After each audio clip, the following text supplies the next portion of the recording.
Hi everyone, how have you been and how has your day been going and how was your day as well? Today, by God's grace, we'll just continue on the humility talk which we've been discussing.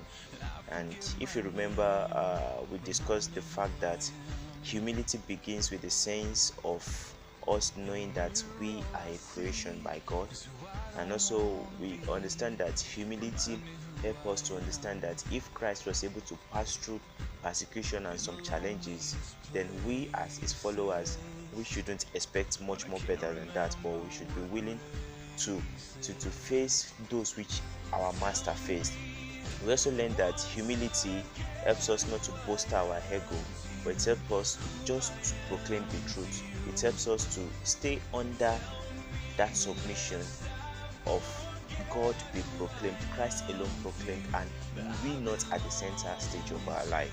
So today, shortly, I would just like to share with us that humility helps us to depend on grace for whatever it is that we know, for whatever it is that we have, or for whatever it is that we are believing in. The moment that we don't understand the fact that the life which we are living is a gift from God, then we start living the way we ought to live and we start being at the chief center of our life.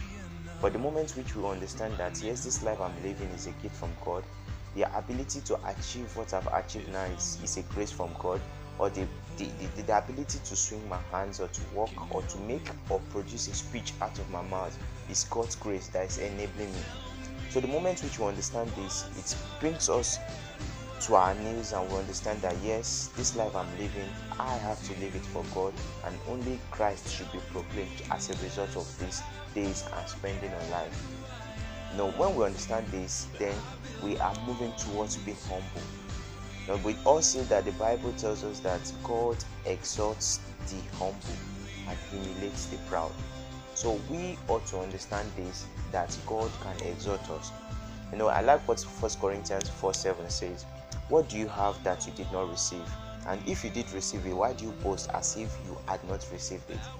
So whatever it is that we have, or whatever it is that we have achieved, I want us all to see it that is a gift from God. No matter how small it is, even the oxygen which you breathe now is a gift from God. Imagine that you have to pay for all the oxygen which you're breathing in. How much do you have? Or imagine you have to pay for moving your leg. How much do you have? So everything is something that which we've received from God, and we should live daily glorifying God for it. We shouldn't boast about it. So humility, once again, being humble again, is the ability to depend on the grace of everything which we have, everything which we achieve, and everything which we know. So we shouldn't use it to humiliate, or we shouldn't use it to make others feel bad, but rather we should use it to encourage people. Finally, reading James chapter 1 verse 21, in humility receive the word implanted which is able to save their souls. So this word is able to save our soul, so receive it in humility. And I pray that God will help us to live a humble life.